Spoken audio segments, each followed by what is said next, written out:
Okay, so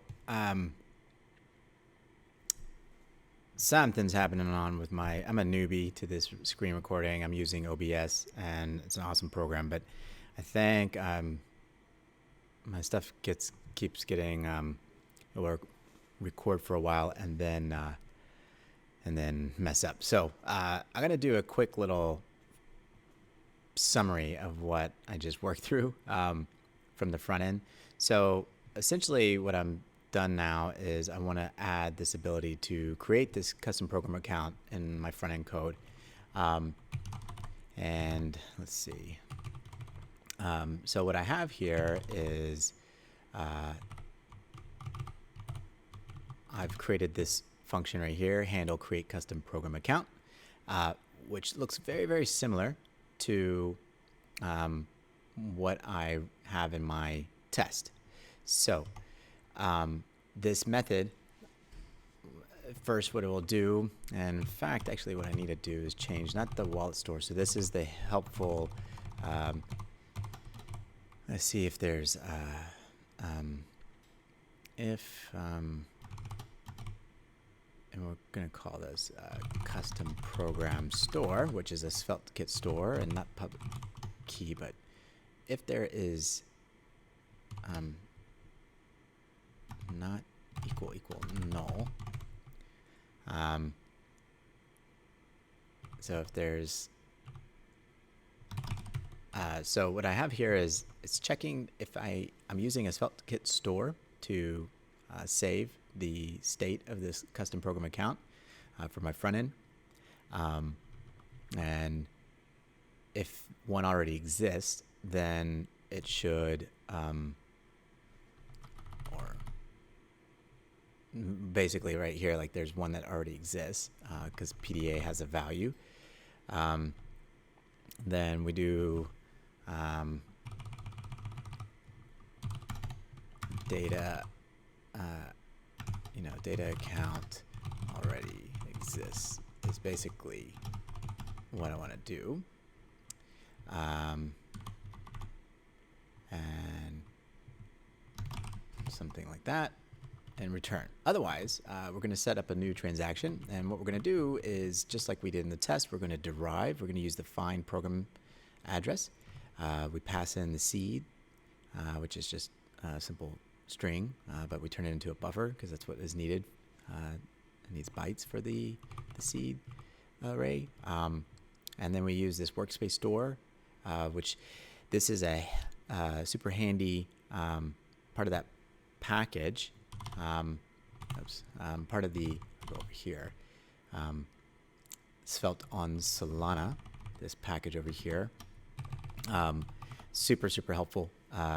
It's what kind of allows you to replicate anchors workspace objects along with its program provider, all that stuff in your IDL as well. So this gives me access. It's in a Svelte store called Workspace Store, and has all these details. So then I can use our create custom program instruction method. It does all that, calls it, and once we're done, once the transaction is successful, I need to update the state, which again is stored in a Svelte store, and do a nice little notification. Otherwise, we catch the error, and we display, transaction failed. I can be a little bit better with that. So again, just a quick little recap. So this is basically the handler on the front end. To see, let me show you what I did with the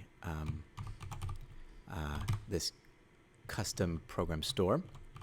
This is a Svelte store, super handy. I'm not going to go into too many details, but basically with the store, Svelte has writables and readables and derived stores. They're kind of JavaScript sets behind the scenes, from my understanding. Anyway, as a writable, so you can update it, very, very helpful for keeping track of state in the front end. But you can essentially extract the values of subscribe, set, and update from the writable call, the writable method. and you can pass it a type. And so what I've done in the past, what worked previously, is you kind of use declare a generic type.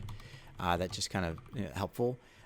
Custom program is actually going to be the data and storing the PDA. I found this useful to be able to have access to the custom program's PDA on the front end, not necessarily stored inside the on-chain account, not necessary, but at least from the front end side of things, keeping track of state across components and routes, having that store was really helpful. Having that PDA available was really helpful. So after that, what we do here is we get those values and then we return an object. As long as we return an object that includes the subscribe and those subscribe and sets and such from the writable, then we can customize it. And what I've done here is I've added a get custom program account. It's just like kind of like an attached little helper method or helper function on top of that's attached to my store. And we basically, if we pass in a custom PDA value, then we already have it. Otherwise, let's again derive it using the same seeds. And ultimately, once we're done with that, we have the correct PDA, then we can use the workspace store again to use the handy, let's go back a bit, use the handy custom, the program.account custom program fetch method, which will bring back deserialized data, account data, which is really helpful. We'll get into serializing, deserializing later because I learned a lot on that. And I also have a helpful reset function. So after I do all that, then I can basically create this new custom program store and export it. And then I have access to it in the front end here. So that's essentially what we've done. And now I can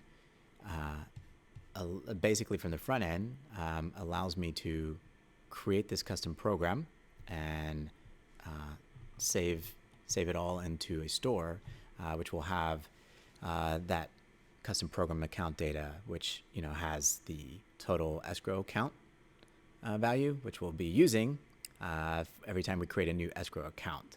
We'll be passing that as the new escrow number and for the seed. So then this will allow a single wallet to create multiple escrow accounts. So yeah, sorry about the recording. Went through a lot of other more detailed bits about it, but to be continued. I'm going to be recapping on this stuff as I go along anyway. But we now have a custom program on the front end, and I'm just storing its data inside of this custom program store. So now we can move on. Yep. Okay, so now that we got the store working, I have a little bit of an understanding of how that works. Yeah, but I would highly recommend, if you enjoy Svelte or looking into it, how to handle state across your components using Svelte stores, and being able to learn how to create your kind of custom stores is really has been quite helpful for me. So, all right, so I have the ability to create the custom program and save that. Let's go ahead and do a log. So using a Svelte reactive block right here, this is kind of a handy way of keeping track of state, or not just keeping track of state, but like it will log things anytime that there's a change. So if there's any variable inside of this block that updates or change in some way, then it will trigger a whatever you put in here. So if I do console log, and let's just do the custom program store,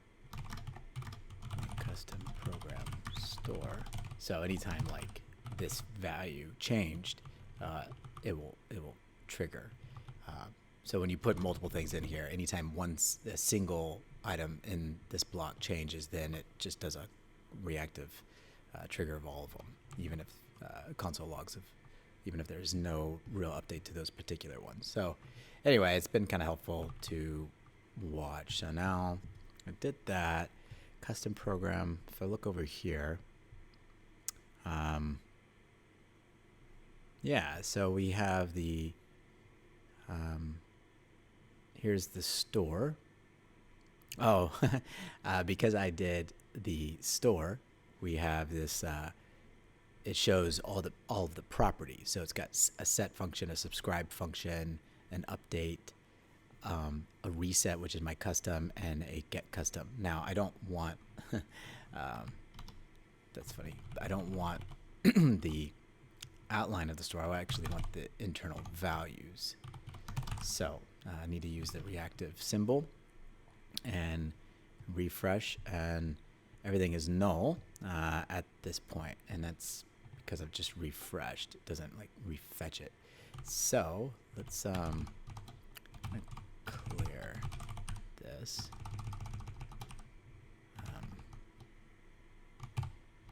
And now let's just double check that all is good. So let's restart the validator, rebuild the program and deploy. I've got my Vite server running, doing the npm run dev, and let's just do Solana logs as we're kind of watching this. Okay, so if I go back to here, I'm gonna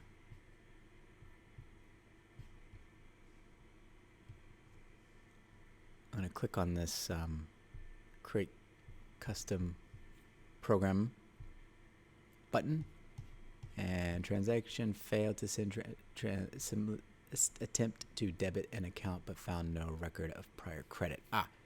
This little error basically means that I don't have any money in my account, which makes sense. So what I need to do is go to my home route. When I've connected, it shows that my SOL balance is 0. So the problem is I just didn't have money to execute and pay for the transaction fees. So if I hit the airdrop, successful. Now I've got some money in my account. Now I can go back to my escrow program, and it's running some things, grabbing token accounts in the wallet from get token accounts by owner invoked, but it comes back empty. That's a different thing. I'm going to use that for sure, but for this purpose, now that I have money in the account, I should now be able to hit create custom program account, transact, and yeah, what do you know? Here's custom program store. So this is my log, and I've got the custom program data. It has the authority public key, it has a bump, and it has a total escrow count, which is a type BN, and the PDA that was generated. So this is working. Nice. So now that that's working, we're good to go. I can now start really cleaning up the user interface. So let's do that.